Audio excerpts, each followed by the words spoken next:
Well, in our ever-growing attempt to get everybody better YouTube content, I've decided that I'm using this camera, which doesn't belong to me, and that I've never used. And I also don't have the password for it, so I can't go on and see if I'm actually pointing at things I need to point at. What you're seeing is a Milano. It doesn't look like a Milano anymore, but it is a Milano in the raw. We have this car now completely stripped down. We are literally at the point where there is nothing but a few wires and some metal in here. I've even taken out the front windows, the window regulators. I may even take out the latches, depending. We'll see. We'll see how things go. The reason I'm doing this, of course, this car was super clean. Overall, compared to a lot of Milanos I see, it doesn't have the rust in the typical spots. And I know that the previous owner had smacked the jack points pretty good with his jack, so the floor is bulged in. So I know that at minimum I had to pull the carpets and give that a good whack with the hammer.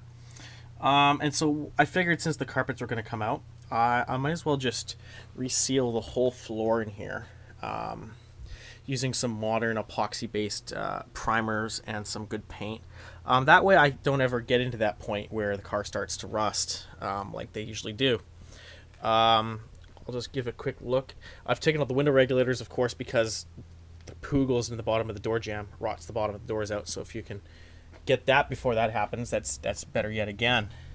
The front are the rear windows. I didn't actually take out the glass because it's actually sort of a painful endeavor. You gotta do that pop rivet, pull that whole junk out, so forget that. I can at minimum clean the bottom of the door, which you can see is already being cleaned. Gas tank's out. It's sitting on my table.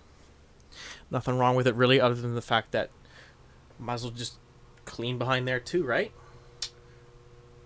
There's the trunk. Nice and cleaned out. It's got a spare tire well. A lot of Milanos can't say they have that. Coming along this side here, again, empty door. All of the insulation, padding, and all the sound deadening is all being removed, other than the tar deadening that was on obviously all the steel. It's actually very heavy. Carrying all that stuff upstairs was actually pretty exhausting. That sound deadening would definitely save you a lot of weight if you're going for a race car level. And the other door. So really at this point it's just a lot of cleaning going on. You can see I've scrubbed and cleaned the inside of the cowl to get ready for more paint and prep under there. I know that my old Milano rusted in here, so I'm going to make sure I do a really good job of sealing in here. Lots of, like I said, modern epoxy paints and stuff like that are very good at sealing the water and preventing future problems. So if you can catch this sort of stuff before you get that rust, it's a heck of a lot less work than going in there later. So I figured might as well do it now, right? There's a couple really bad designs that I've found so far in the Milano. Obviously, all these boxed sections are going to be murder later on with rust forming on the inside. Same as in here. Box sections, lots of box sections. It was always missing that grommet, so I don't even know how I'm going to clean in there, but I got to figure it out.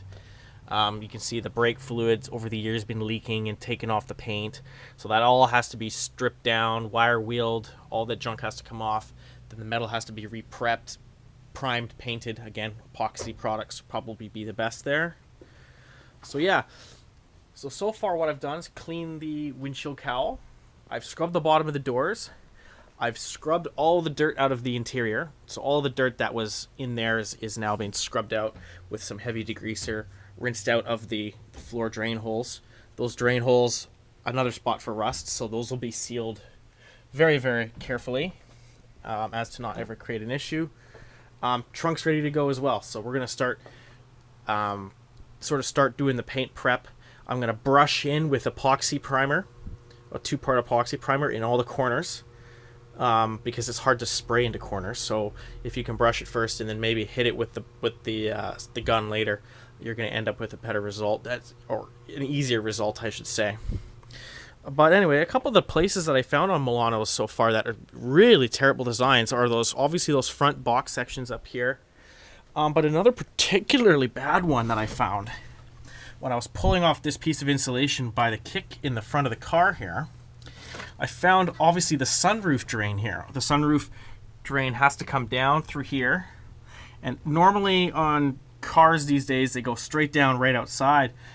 In the Milano, actually, the damn thing basically drains into this box section firstly, and then after it drains into this box section, it goes into the rocker. So essentially, the dirty crap water from the sunroof area leaks into here. If this gets plugged up with junk, leaves or whatever, literally it's just gonna fill your interior with water. So that's just a horrid design. I'm gonna have to figure out how I'm gonna solve that. The rockers look great. I used an inspection camera to go into these little inspection holes that they have. Both rockers look excellent. Well, not perfect, but excellent in comparison to how old this car is. It's basically 30 years old. So I'm gonna do a really good job of spraying everything off the best I can, and then I'm gonna use like a wax oil product to redo inside the rockers and inside all these box sections. I'm going to do the best job I can with a wax based rust prevention product again, so that I don't have to end up ever looking at rust again on a Milano. See, the driver's side is the same. You got the sunroof drain in here as well. So Milanos definitely rot out this front area. It's a complex box shape. You got a sealed box in here, and the box in here is filled with foam and all sorts of sound deadening and insulation junk. The foam wasn't even closed cell foam. It was open, it was open cell foam. So how do they expect, like, that's just going to rot the water's going to get in water always gets in. It's going to soak the foam. It's going to stay wet for months, and then it's just going to rot everything out. And then that box section leads right to the rocker. And a lot of Milanos rot the rocker in here, and also where the jacking point is. Usually Milanos rot in here. But we wouldn't be an alpha video without seeing some rust, right? So I have found the one spot on the car so far with rust. It's basically the rear section of the rocker where it meets this upwards part of the unibody. Again, it's another complex box shape. So I think what happened here is water probably got onto the door seal, and it stayed wet there for a long time, and it just rotted that out. Not too big of a deal, honestly. I'm just gonna cut all that crap out, vacuum out the rocker because some of the rust has fallen in there, patch it up with some good steel, and then obviously while there's a big hole there, I might as well use that wax product in the rest of the fender. And then I'm going to use maybe a weld through primer or something on the inside to help it seal a little better, and then hit it through one of these clip holes. There's clip holes for the body kit, and hit the back side of it once it's all welded up. So hopefully, that'll get her right. But yeah, that's the only spot of rust that I was able to find on this car so far, and the car is pretty much in a shell state, so not too bad, honestly. But again, it couldn't be an alpha video without seeing a little bit of rust. So yeah, just figured I'd do a little video updates, what's going on. I'll post in a little update once I start actually doing some paint, and see how things are looking after that. Maybe we'll actually be able to start putting this thing back together.